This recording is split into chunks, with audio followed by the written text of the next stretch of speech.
Egaa ammaa jalqabee dhaloonni hundinuu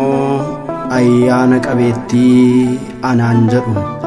Wangeela Luqaas boqonnaa 1 lakkoofsa 48.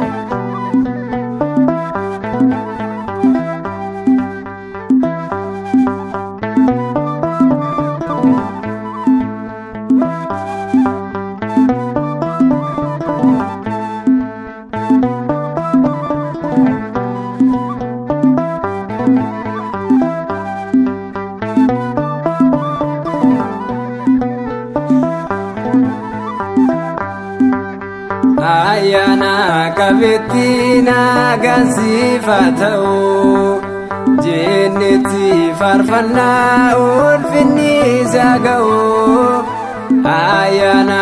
argatte waqa babira Maryam kulkulletti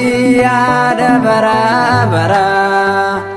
ayana kabetina gansifatau jenneti farfanna ulfinni zagau ayana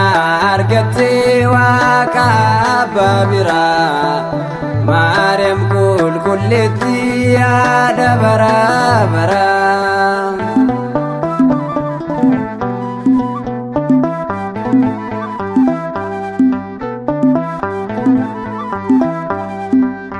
Kenna keenyati badasa unduma Gooftanuuf deessita fayyisa addunyaa Kanaafan si waama arrasaan gifti koo Mana keenaaf wayyaa durbee yaada koo Ayyaana qabeettiin agarsiifatau jenneti farfanna ulfinni zagau ayana argatte waqa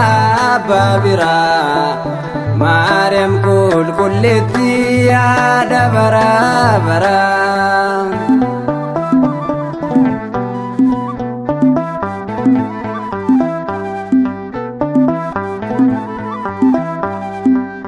Dalonni kemartu Maryam si abdatu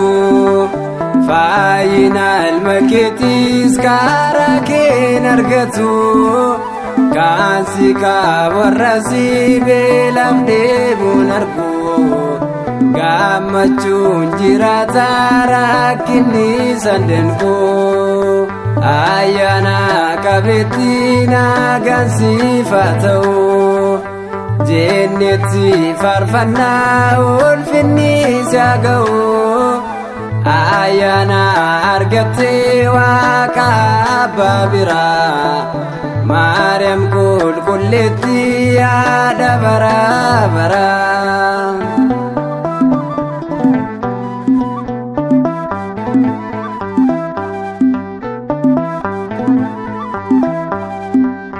Maryam jedhan isin waammadha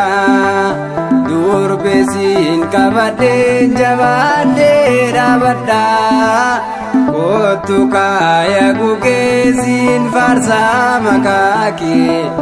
har'as yeroo hundumaa naan himaa ulfina kee ayyaana qabeettiin agarsiifatau jenneti farfanna ulfinni zagau ayana argatte waqa babira Maryam kulkulletti ada bara